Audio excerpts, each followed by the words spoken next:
안녕하세요. 저는 평범하게 살고 있는 30대 여성입니다.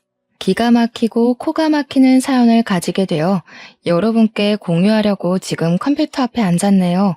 저는 이 사건으로 인해 오랫동안 고통받고 있고 그 고통으로 인해 아직도 심리치료와 정신과 약을 먹고 있습니다. 잊으려고 해도 쉽게 아픔이 지워지지 않네요. 세월이 지나면서 잊힐까 지금은 살던 곳을 떠나 지방으로 이사를 내려와 있습니다. 자연을 보고 있으면 그나마 숨을 트이는 것 같은데 가끔 그를 닮은 남자의 뒷모습을 보게 되는 날이면 숨을 쉴 수가 없을 만큼 공황 상태에 빠지곤 합니다.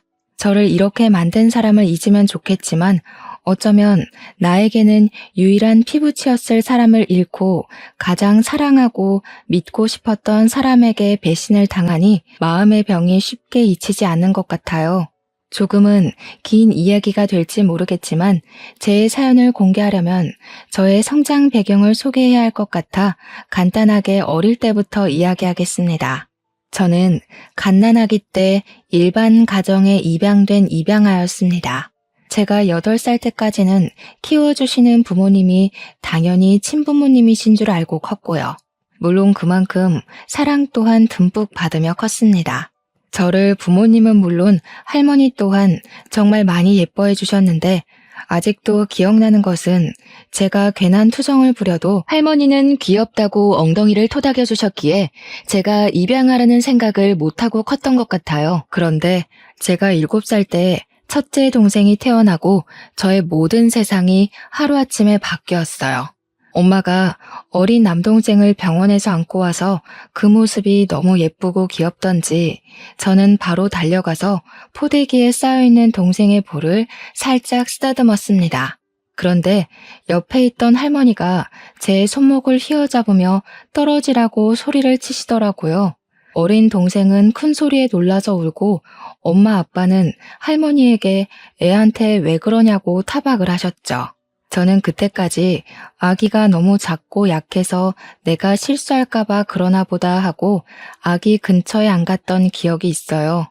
동생을 안고 싶을 때마다 아빠한테 안겨 아기 만져보고 싶다고 투정을 부리면 아빠 손에 이끌려 겨우 동생의 손을 잡을 수가 있었어요. 그런데 1년 후 이번에는 엄마 아빠에게 또 딸이 생겼습니다. 연년생으로 아들과 딸이 한꺼번에 생긴 거였어요. 이제 동생이 저에게 둘이나 갑자기 생긴 상황이 놀랍기도 하고 당황스러웠죠.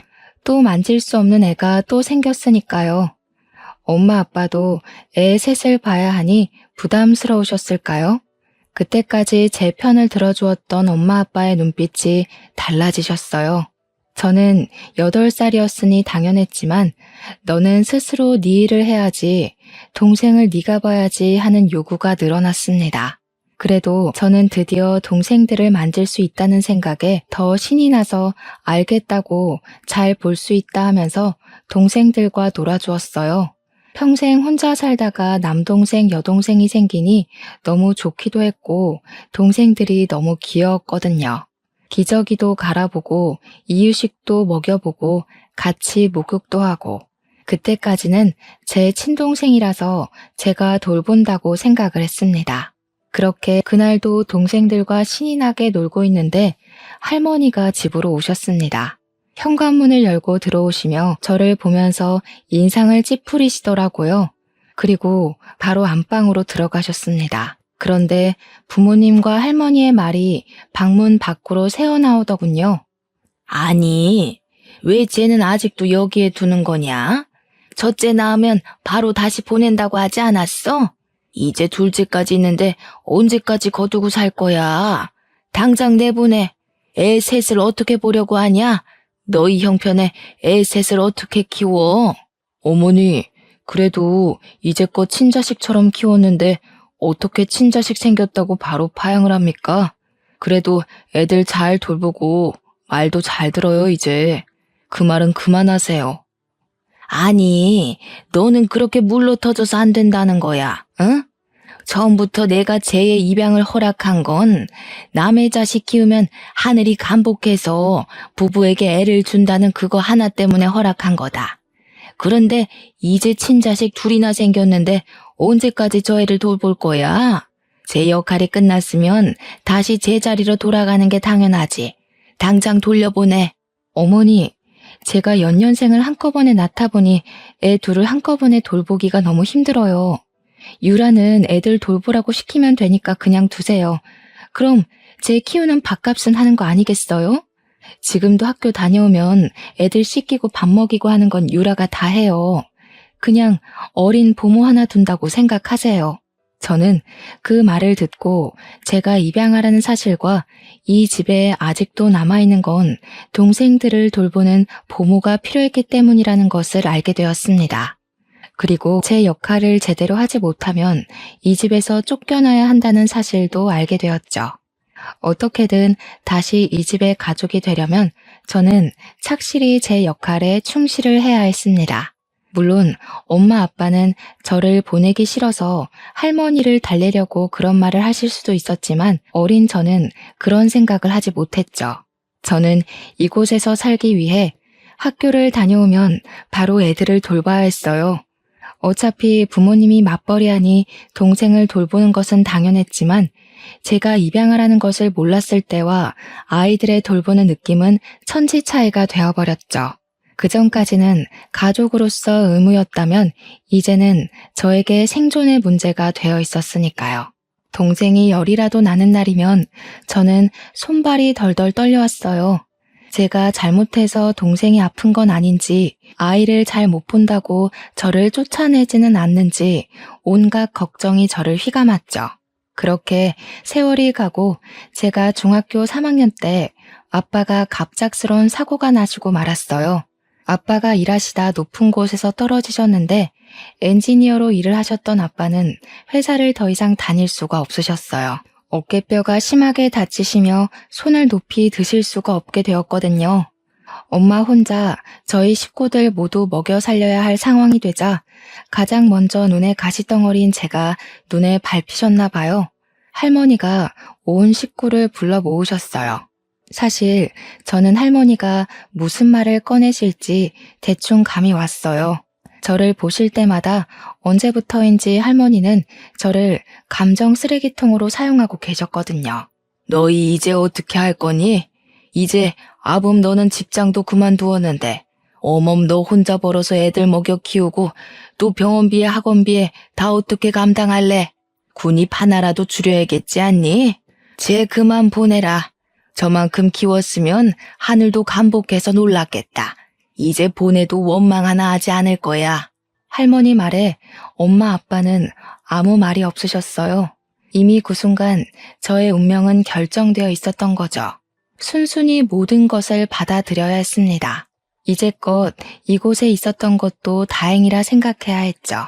그렇게 아무 말도 안 하고 제 짐을 챙겨 들었습니다. 짐이라고 해봤자 책가방, 자잘한 학용품, 옷 몇 가지와 교복뿐이었습니다. 그 모습을 본 동생들은 두 눈이 휘둥그레지더라고요.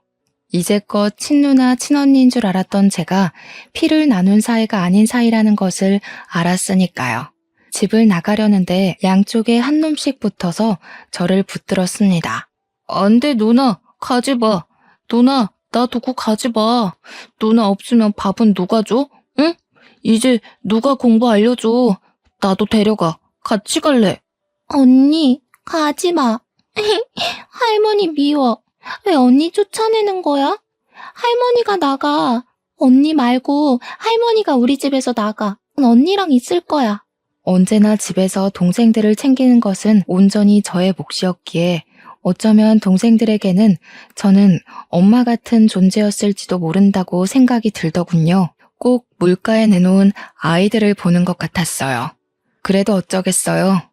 저는 선택권이 없는데 동생들이 붙잡아도 남아있을 수 있는 권한이 없었습니다. 엄마 아빠가 동생들 하나씩 붙잡아 떼어놓아도 동생들은 꽉 붙어 제 다리에서 안 떨어졌습니다.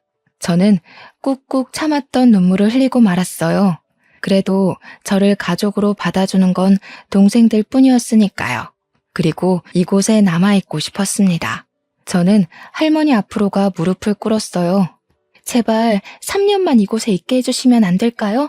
그냥 잠만 재워주세요. 다른 거 안 바랄게요. 학비 안 주셔도 돼요. 제가 알아서 할게요. 그러니까 그냥 잠만 재워주세요. 동생들은 이제 할머니한테 붙어서 언니 누나 쫓아내지 말라고 울고불고 떼를 썼습니다. 할머니는 한참을 울어대는 동생들을 보며 알겠다 하며 손을 내저으시더라고요. 저는 그 모습을 보고 겨우 숨을 내뱉으며 안심을 했습니다. 모르는 곳에서 새로운 시작을 하는 것보다 그래도 이곳에 있는 것이 더 나았으니까요.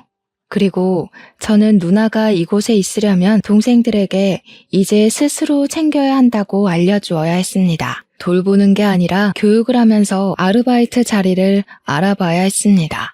학비를 벌기 위해서는 다른 선택이 없었습니다. 돈을 모아 알 수 없는 미래를 대비해야 했습니다.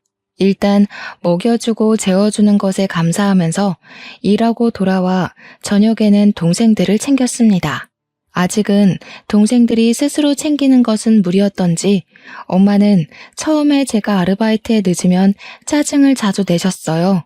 그래도 늦게라도 동생들 숙제와 공부를 꼼꼼히 봐주시니 학원비 굳었다고 좋아 보이긴 하시더군요. 그렇게 3년을 보내고 저는 바로 대학 기숙사로 들어갔습니다. 그래도 저를 위해 아빠와 엄마가 등록금을 쥐어주셨습니다. 가끔은 들려서 밥을 먹고 가라고 말도 남기시면서요. 저는 두 분을 꽉 끌어안았어요. 그래도 전 아직 그분의 딸이었던 겁니다. 그동안 버림받은 것 같아 서러웠던 마음이 눈 녹듯이 녹아내렸어요. 나중에 더 삶을 살아보고 알 수 있었지만 부모님도 저를 지키기 위해 많은 노력을 하셨습니다. 남의 자식을 데려와 친자식처럼 키우는 게 쉽지 않잖아요. 그렇게 집을 떠나고도 저는 열심히 살아야 했어요. 사회에 나오니 진짜 제가 혼자라는 것을 알게 되었습니다. 꼭 제가 초저녁에 혼자 떠있는 샛별 같았어요.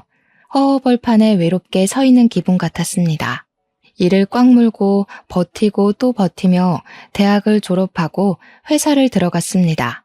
패션 회사에 다니면서 돈을 버니 그나마 생활이 안정되고 이제 저도 행복이 찾아올 것 같았죠. 뛰어난 실력은 아니었지만 그래도 작은 성과를 내며 꽤 인정을 받았습니다. 그렇게 그런저런 생활을 하던 중 그 일을 맞이했습니다. 하루는 회사에서 급하게 저보고 출장을 다녀오라는 겁니다. 뉴욕으로 말입니다. 원래 제가 가야 할 출장이 아니었지만 담당자가 급성 장염이 걸리며 병원에 있다고 말했죠. 저는 급하게 제 짐도 못 챙기고 회사의 옷이 담긴 캐리어를 끌고 출장을 다녀와야 했어요. 너무 급하게 챙겨서 캐리어의 상태를 살필 겨를 없어서였을까요? 겨우 낑낑거리며 캐리어를 밀고 가는데 어떤 신사분이 다가와 도와줄까요? 하고 물어보는 겁니다. 어이구, 바퀴가 고장나신 것 같은데 제가 도와드릴까요? 어디까지 가시나요? 제가 들어드리겠습니다. 택시 승강장으로 가시면 되나요? 어휴, 뭐가 들어있길래 이렇게 무겁죠? 여성분이 혼자 들기 힘들겠어요. 남자분은 훤칠한 키에 다니엘 헤니를 뺨치게 이국적으로 생긴 젠틀맨이었어요. 외모도 호감이 갔지만 친절하기까지 해 호감이 안 갈 수가 있나요? 아, 감사합니다. 정말 난감했거든요. 네, 택시 승강장까지만 도와주시면 될 것 같아요. 회사 물건이 들어있어요. 캐리어도 회사 비품이다 보니까 관리가 안 되어서 고장이 난 줄 몰랐네요. 감사해서 어떻게 하죠? 남자는 저를 향해 싱긋 웃어 보였습니다. 그 미소가 얼마나 매력적이던지 순간 심장이 콩닥였죠. 그랬군요. 저는 가방이 하도 크길래 이민 오시는 줄 알았어요. 회사 가방이셨군요. 이렇게 무거운데 여자 혼자 보내다니 너무하네요. 제가 아니었으면 큰일이었겠어요. 그는 택시 트렁크까지 가방을 친절하게 넣어주었습니다. 감사하다고 남자에게 인사를 남기고 택시를 타서도 택시 뒷창으로 그를 힐끔거리면서 쳐다봤어요. 괜히 연락처라도 물어볼 걸 하는 아쉬움도 남았어요. 그렇게 며칠을 지나지 않아 저는 다시 그 남자를 만났습니다. 그때 저는 회사 직원들과 회사 앞 카페에서 커피를 마시러 들렀을 때였습니다. 한참 커피를 주문하고 있는데 뒤에서 하는 소리에 돌아보니 바로 그 남자가 테이블에 앉아 있는 겁니다. 저는 너무 반가운 마음과 저를 한눈에 알아본 그를 보고 깜짝 놀랐죠. 그때는 정말 아주 잠깐이었으니까요. 저는 회사 직원들에게 먼저 가라고 하고 그에게 다가갔습니다. 어머, 이곳에서 다 뵙네요? 여기는 무슨 일 때문에 오신 거예요? 그때 도와주셔서 정말 감사해요. 덕분에 큰 문제 없이 다시 회사로 돌아왔습니다. 다행이네요. 안 그래도 그렇게 보내놓고 정말 걱정이 많았거든요. 그런데 이렇게 또 만난 거 보니 우리 혹시 운명인가요? 우연히 반복되면 운명이라고 하잖아요. 그는 그렇게 이야기하며 저를 보고 씩 웃는 겁니다. 정말 이국적으로 생긴 또렷한 이목구비가 제 눈에 한눈에 들어왔죠. 사람이 이렇게 잘생겨도 되는 건지 의심이 될 정도였어요. 그것도 그런데 저에게 우연히 반복되면 운명이라고 말을 하자 웃음이 나왔죠. 어머, 우연히 운명이 되려면 3번이 겹쳐야 한대요. 저희는 1번이 부족한 것 같은데요. 이거 어쩌죠? 아직 운명이 되지 못했네요. 제가 혹시 마음에 드세요? 그는 긴 목을 기다란 손가락으로 긁적이며 멋쩍게 웃더라고요. 아유, 전 그날 당신을 그렇게 보내서 너무 후회해서 방금 보고 너무 좋아했는데 저만 아쉬웠나 보네요. 겨우 생각한 말인데. 그럼 그 1번의 우연은 제가 운명으로 만들 테니까 우리 만나볼래요? 바로 앞에 잘생긴 얼굴로 고개를 내밀며 바라보는 남자를 거절할 수가 없었어요. 일단 그는 너무 잘생겼고 젠틀한 매너를 가졌었으니까요. 우리는 그날 바로 연인이 되었습니다. 저 또한 혼자 오랫동안 홀로 지냈기에 누군가를 만나는 게 너무 설렜죠. 정말 그는 저를 아껴주고 사랑해주는 게 느껴졌어요. 만나면 그는 제 얼굴을 뚫어져라 쳐다보는 겁니다. 제가 얼굴에 뭐가 묻었냐고 물어보면 그는 웃으며 그냥 씩 미소를 짓더라고요. 그냥 얼굴만 봐도 좋다고요. 그때는 그의 말을 그냥 곧이곧대로 믿었던 것 같아요. 저를 너무 사랑해서 그렇게 본다고 말입니다. 그는 미국 교포 어머니와 미국인 아버지에서 태어난 혼혈이라고 하더군요. 그래서 그렇게 뚜렷한 이목구비를 가졌나 봐요. 바로 아래로 2살 어린 여동생이 있다고 말도 해주었어요. 아버지는 그가 15살 때 돌아가셨다고 했습니다. 저에 대해 물어봐서 제가 입양하라는 말을 해주었어요. 어릴 때 있었던 일을 말하면 그는 손을 꽉 잡아주면서 자기와 함께하면 절대 그런 일 다시 겪지 않을 거라고 하는 겁니다. 맞잡은 손이 얼마나 따뜻한지 저는 그의 말을 들으면서 제 마음의 응어리가 녹아내리는 것 같았어요. 이제 정말 인생을 함께할 사람을 만났다고 생각했죠. 이제 외롭지 않아도 된다고 생각했어요. 그렇게 그와 만난 지 3달쯤 되었을까요? 그가 저와 결혼하자고 말을 했습니다. 유라야, 우리 결혼할까? 이렇게 너의 얼굴 보고 있는 것도 너무 좋은데 너와 매일 함께 잠을 자고 아침에 일어나고 싶어. 나랑 결혼해 줄래? 전 그 사람 말에 아무 말도 못하고 입을 우물거렸죠. 그 사람을 사랑했지만 만난 지 3달도 안 되어 결혼을 하는 건 너무 이르다고 생각했죠. 그렇게 급한 문제가 아니라고 생각했습니다. 물론 그와 가족이 된다는 건 너무 설렜죠. 항상 진짜 가족을 가지고 싶었으니까요. 하지만 결혼하자는 그의 말에 괜히 고민이 되더군요. 우리 만난 지 3달밖에 안 됐는데 너무 이른 거 아닐까? 물론 나도 당신을 사랑하고 같이 있고 싶지만 그래도 결혼은 신중해야 하지 않을까? 시간을 두고 조금 더 생각해보자. 내가 너를 빨리 아내로 맞이하고 싶어서 그래.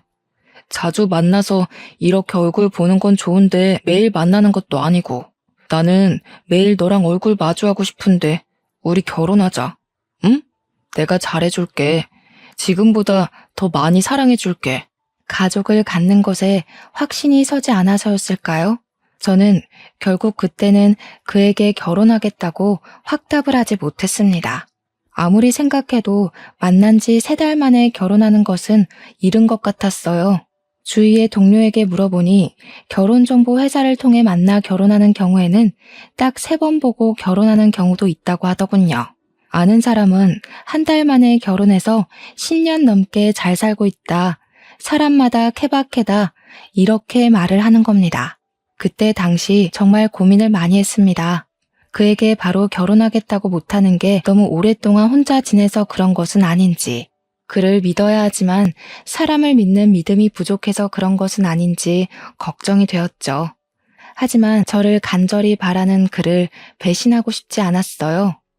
그 또한 쉽게 꺼낸 말이 아닐 테니까요. 저는 그와 만나서 결혼하자 하고 말했습니다. 그는 활짝 웃으며 저를 꽉 끌어안았습니다. 정말? 우리 진짜 결혼하는 거지? 사랑해 유라야, 내가 정말 잘할게. 진짜 좋은 남편이 될 수 있어. 나 정말 노력할 거야. 우리 그럼 결혼식은 언제 올릴까? 아니다. 결혼식이야 언제든 할 수 있으니 혼인신고부터 할까? 그는 그렇게도 저와 결혼하는 게 좋았던 걸까요?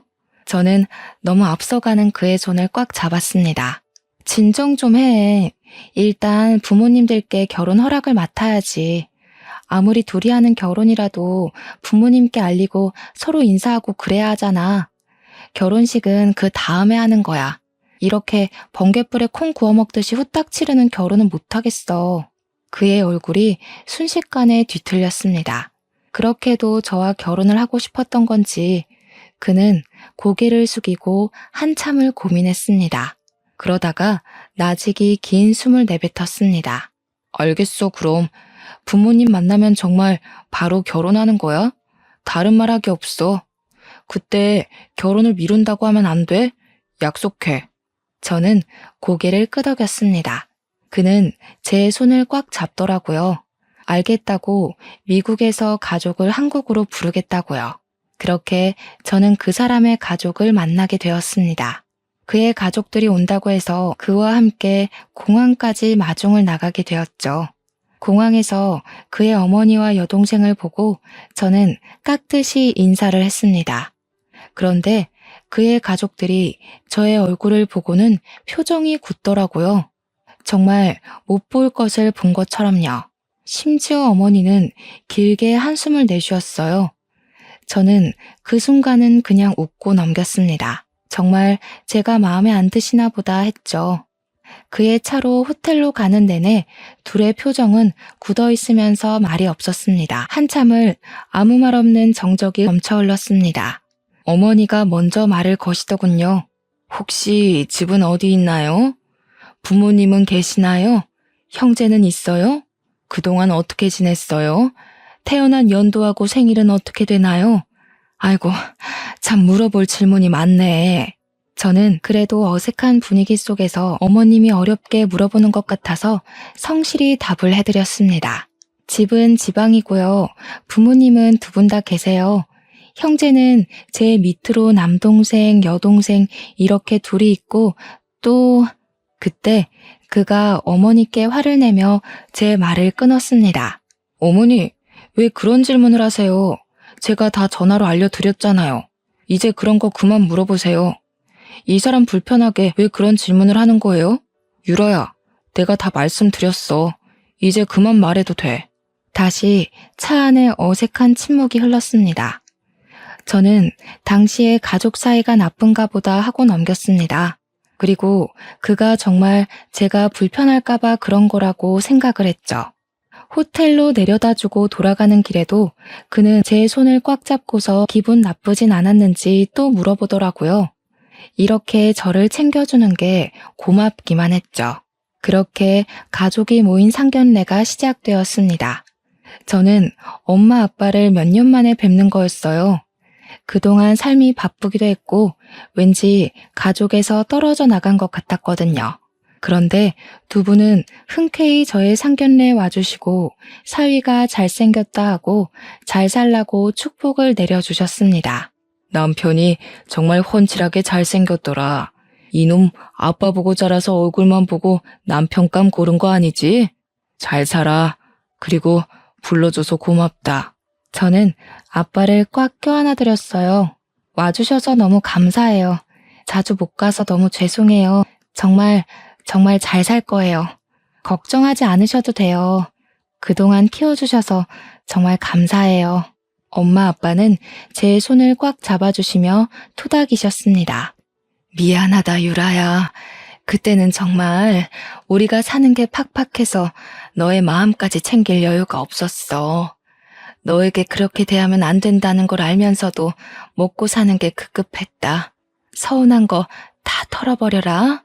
저는 네라고 대답하고 고개를 끄덕였습니다. 이렇게 가족들과 상견례를 치르니 정말 이제 저도 그의 가족이 된 것 같았어요. 그렇게 저희는 이제 본격적인 결혼 준비를 하게 되었습니다. 그런데 이번에 그는 혼인신고를 하자고 하는 겁니다. 유라야, 우리 어차피 결혼할 거 일찍 혼인신고를 하면 어떨까? 조금 일찍 해도 좋을 것 같은데. 우리 혼인신고하고 당당하게 법적 부부가 되자. 물론 결혼 후 혼인신고를 하게 되겠지만 결혼식장도 잡지도 않았는데 너무 이른 선택 같았어요. 그래도 그건 너무 성급하게 하는 거 아닐까? 결혼식 후에 해도 늦지 않잖아. 천천히 하자. 일단 결혼식 준비하는 거에 집중했으면 하는데 결혼하기 전에 신경 쓸 게 너무 많잖아. 네가 나를 버리고 달아나 버릴까 봐 그래. 혼인신고 먼저 하자. 요즘 보면 혼인신고하고 먼저 살다가 나중에 결혼식 올리는 사람도 많던데. 우리도 그런 거로 생각하고 몇 달 후면 결혼식도 올리고 먼저 혼인신고해도 상관없잖아. 그의 말이 다 틀린 말은 아니었습니다. 그런 부부가 심심치 않게 있으니까요. 하지만 그때 당시 저는 왠지 또 거부감이 들더라고요. 이렇게 성급하게 결혼하는 것도 고민을 많이 했는데 혼인신고까지 그렇게 성급하다니요. 제가 한참 고민을 하니 그는 정말 안달복달을 하는 겁니다. 혼인신고를 먼저 하는 게 뭐가 문제냐는 거죠. 우리가 사랑해서 법적으로 부부가 먼저 되는 거라고요. 저는 그의 성화에 못 이겨 알겠다고 했습니다. 그래도 그 사실을 부모님과 그의 가족에게는 알려야 할 것 같아 전화로 연락을 드렸습니다. 그런데 예비 신우가 질겁을 하는 겁니다. 그러지 말라고요. 저는 너무 당황스러웠지만 왜 그러냐고 말을 못하겠더라고요. 상견례 전에도 저를 별로 달가워하지 않았으니 혼인신고도 환영하지 않는 거라고 생각을 못했습니다. 회사에서 퇴근하려고 준비를 하는데 예비 신우에게 전화가 왔습니다. 회사 앞 카페에 있으니 나오라고 하더라고요. 그래서 저는 카페로 갔습니다. 굳은 표정의 신우가 카페에 앉아 있었고요. 제가 앉자마자 예비 신우는 당장 이 미친 결혼을 그만두라고 하는 겁니다. 언니, 당장 이 미친 결혼 그만두세요. 그러다가 언니 정말 후회해요. 오빠가 왜 이 결혼을 하는 거라고 생각하는 거예요? 언니를 사랑해서 하는 것 같아요? 설마 그렇게 생각하는 건 아니죠? 저는 당황해서 말을 못하고 입을 뻥끗거리고 있었어요. 아무리 마음에 안 든다고 저렇게 말할 것까진 없잖아요. 그때 그가 어떻게 알았는지 저희에게 다가와 저의 손을 와락 잡아서 자리에서 일으켜 세웠어요. 너 무슨 말이 그래? 유라에게 왜 결혼을 그만두라고 하는 거야? 내가 유라를 사랑하지 그럼 안 그렇다는 말이야? 이런 말 할 거면 너 당장 미국으로 돌아가. 그의 여동생은 그를 날카롭게 쏘아보더라고요. 내가 왜 오빠가 이 언니 만나는지 모를 것 같아? 오빠 아직도 그러는 거지? 아직도 안 고쳐진 거야? 그렇지. 오빠가 이 언니랑 결혼하는 거 제니퍼 때문이잖아. 그의 손이 예비 신우의 뺨을 날카롭게 지나쳐 갔습니다. 너무 놀라 손으로 입을 막고 두 눈을 동그랗게 뜨는 사이에 저는 그의 손에 이끌려 카페를 나서고 있었습니다. 그에게 이끌려 차에 태워지면서 그에게 제니퍼에 관해 묻고 싶었지만 그의 얼굴을 보고 입을 다물었습니다. 당장이라도 폭발할 것처럼 시뻘개져 있었습니다. 그의 손에 이끌려간 곳은 그의 집이었어요. 만남이 짧아서인지 지금까지 사귀면서 그의 집은 처음 가봤어요. 이제 곧 있으면 이곳은 저희 신혼집이 될 곳이었죠. 그는 집에 오자마자 저를 와락 끌어안았습니다. 저를 품에 안고 온몸을 잘게 떨고 있었습니다. 미안. 난 정말 너를 놓치기 싫은데 이렇게 보기도 아까운데 우리 가족은 나의 결혼을 받아들이기 너무 싫은가 봐. 난 유라 너만 있으면 돼. 그럼 우리 가족도 버릴 수 있어. 내 옆에 있어 줄 거지? 저는 그의 등을 토닥였습니다. 저를 간절히 바라는 그의 마음을 잘 알 것 같았어요. 저도 그와 같은 마음이었으니까요. 세상 천지에 저에겐 그밖에 제 편이 없었으니까요. 알아. 나도 당신 마음 다 알아. 나도 당신만 있으면 될 것 같아. 그러니까 가족을 버린다고 하지 마. 혼자는 너무 외로워. 내가 직접 겪어봤잖아. 내일 당장 혼인신고하러 가자. 우리가 법적으로라도 이어져야 우리 가족이 더 이상 우리를 갈라놓지 못하지. 오늘은 이곳에서 자고 내일 아침에 바로 가서 혼인신고하자. 알겠어. 내일 당장 하자. 당신이 원하면 나도 좋아. 그러니까 이제 동생한테 손찌검하지 마. 나 아까 너무 무서웠어. 그는 저를 꽉 끌어안고 알겠다고 하더군요. 내일이면 그와 정말 부부가 된다고 생각하니 마음이 뭉클해지더군요. 그동안의 걱정이 참 무색해졌습니다. 그렇게 그의 집에 하루를 보내게 되고 이제 우리의 신혼집이 될 집을 구경하게 되었어요. 그렇게 안방의 옷장 문을 열었는데 하얀 웨딩드레스가 들어있었죠. 저는 정말 깜짝 놀랐어요. 순간 소름이 돋아올랐던 것 같아요. 옷장에 있는 웨딩드레스라 참 기묘하게 다가오잖아요. 누가 옷장에 웨딩드레스가 있을 거라고 생각이나 했겠어요. 저는 드레스를 들고 가서 그의 앞에 내밀었어요. 이거 뭐야? 언제 이걸 준비한 거야? 혹시 내 거야? 이걸 왜 옷장에 넣어둔 거야? 혹시나 나를 위해 준비한 것인지 물어보고 싶었어요. 이곳에 있으니 당연히 제 것이라고 생각했으니까요. 그는 다가와서 저를 보며 싱긋 웃는 겁니다. 나의 신부를 위해 미리 준비했지. 너와 참 잘 어울릴 것 같아서. 입어볼래? 참 잘 어울릴 거야. 너를 생각하면서 고른 드레스니까. 저는 다시 드레스를 바라보았어요. 그런데 드레스가 유행이 지난 디자인이었습니다.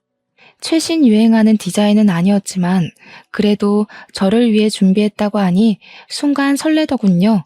이렇게 드레스를 준비할 정도로 저와 결혼을 원했다고 생각을 했으니까요. 저는 드레스를 가지고 가서 입어보기로 했어요.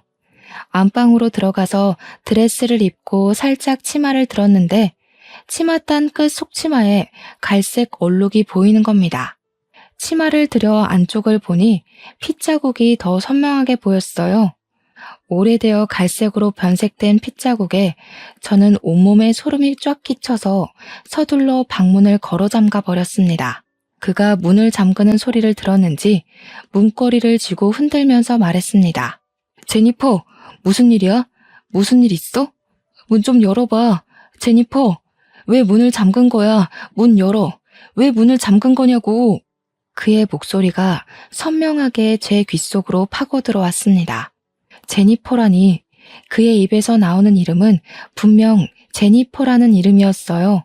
저는 온몸에 닭살이 올라오자 문 옆에 서랍장을 밀어 문 앞에 가져다 놓았죠.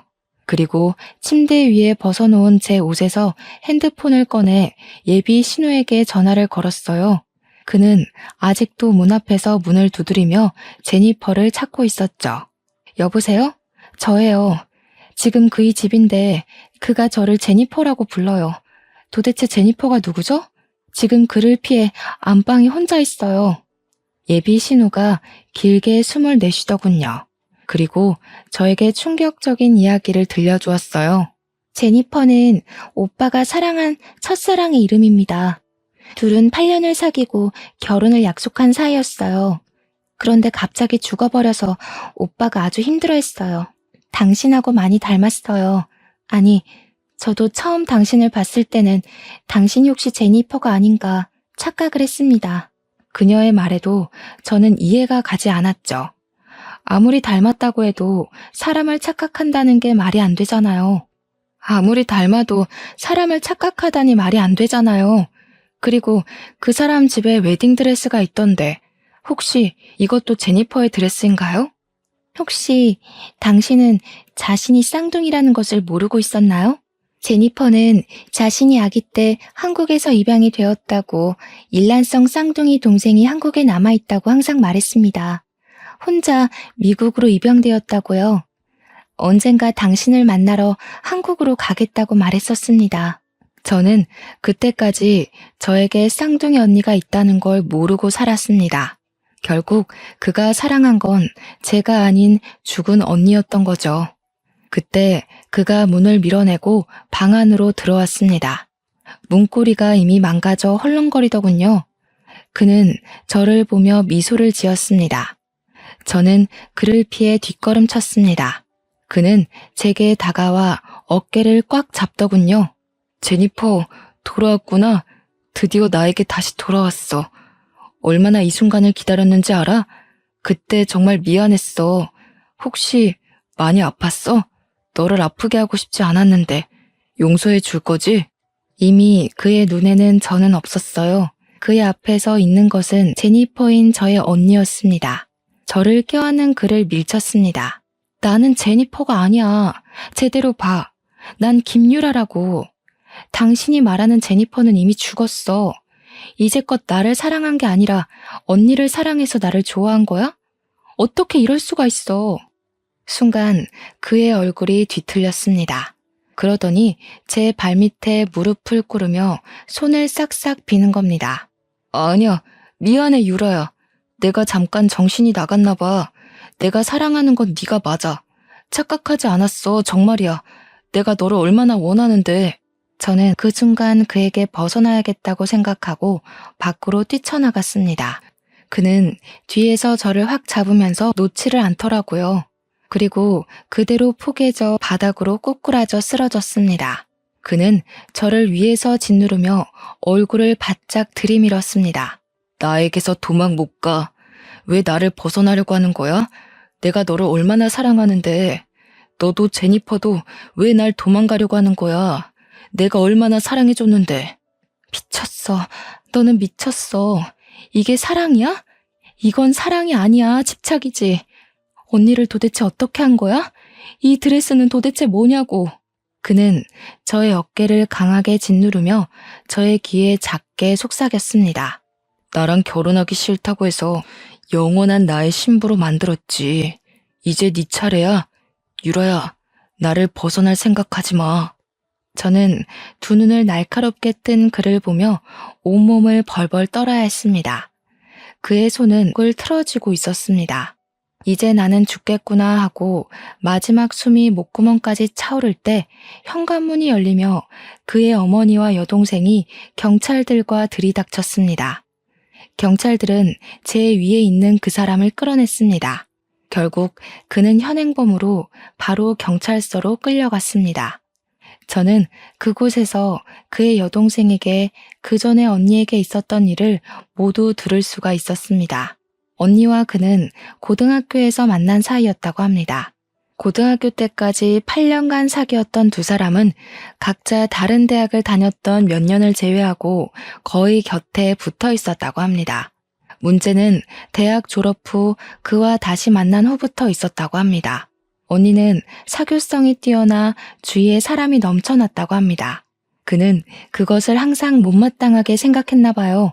언니에게 사람들 가려서 만나라 잔소리를 하면 언니는 그것을 자신을 통제한다고 생각한 거죠. 언니가 그의 뜻대로 움직이지 않을 때마다 그의 불만은 점점 커졌나 봐요. 둘 사이가 어긋날 때마다 그의 집착은 점점 커지고 이제 병적으로 언니를 간섭하고 통제를 하기 시작했답니다. 참다 못한 언니는 그에게 결국 이별을 고했습니다. 언니와 이별을 받아들이지 못한 그는 결국 하지 말아야 했을 선택을 했습니다. 언니에게 수면제를 먹여 납치하고 드레스까지 곱게 입히고 둘만의 결혼식을 준비했다네요. 동생은 이미 그때부터 정신적으로 문제가 있지 않았을까 생각한다고 말을 하더군요. 잠에서 깨어난 언니는 자신의 모습에 소름 끼쳐하며 그와 크게 싸웠나 봐요. 그리고 집 밖으로 달아나는 언니를 차로 쫓아간 그는 언니를 차로 치워버렸습니다. 언니는 쇼크로 그 자리에서 기절하게 되었고 그는 놀라서 언니를 차에 태워 병원으로 이동했지만 갈비뼈가 부러져 폐를 깊게 찌르는 바람에 언니는 결국 사망에 이르렀다고 합니다. 언니의 장례를 치르고 그는 사랑하는 사람을 죽였다는 죄책감과 집착 대상이 사라지며 심한 정신착란을 일으켰다는군요. 언니를 차로 치었지만 사고 후 살리려고 병원까지 이송까지 한 점을 생각해서 교도소가 아닌 정신병동에서 5년을 살고 출소를 했다고 하네요. 그리고 그는 치료 후 평범하게 일상으로 돌아와 한국으로 출장차 왔다가 우연히 저를 발견했다고 합니다. 언니랑 똑같이 생긴 저를 보고 제니퍼가 살아왔다고 전화를 했더랍니다. 가족들은 아니라고 그 사람은 제니퍼의 쌍둥이 동생이 아니냐 하고 걱정을 했는데 다행히 그때 그는 정신줄을 꽉 붙들었나 봐요. 그래서 걱정을 한시름 덜고 있었다고 합니다. 정신적인 문제가 치료가 다 되었다고 생각을 한 거죠. 나중에 경찰 조사에서 그는 처음부터 캐리어를 이용해 저에게 접근했다고 했답니다. 한 달 정도 먼저 저를 지켜보면서 접근할 기회를 엿봤다고 했다더군요. 그 후에도 그는 저를 감시하고 통제 안에 넣으려고 했다고 합니다. 언니에게 보인 집착을 저에게도 보인 거죠. 결국 그가 처음부터 사랑한 건 제가 아닌 죽은 언니였던 겁니다.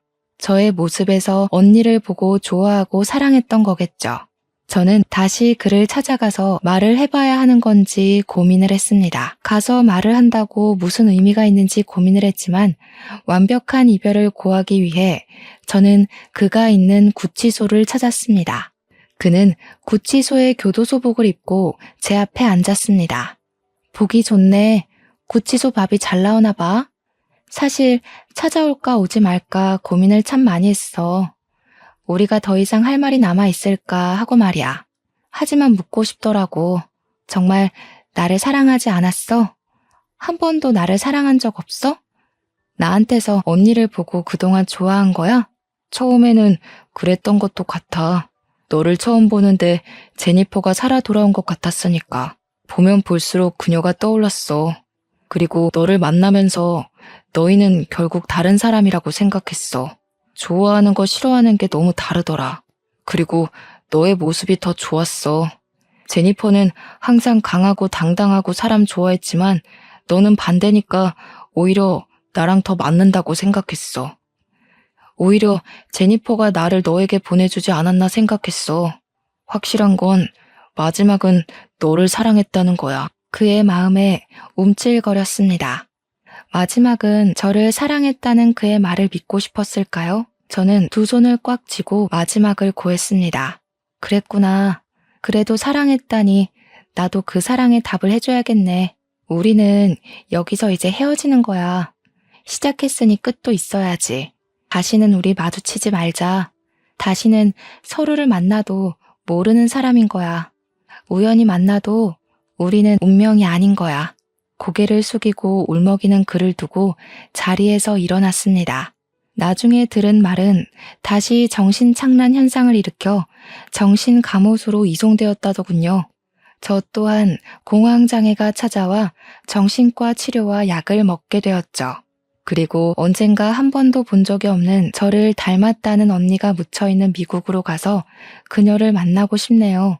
어쩌면 언니가 저를 그에게서 구해주려고 그 웨딩드레스에 핏자국을 남겼나 싶기도 해요.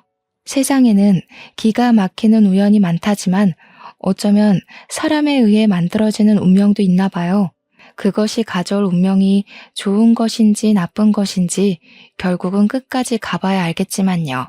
간절함이 집착에 가까워져 올 때는 항상 주의를 기울여야 할 것 같아요. 과한 건 모자란 것만 못하다고 하잖아요.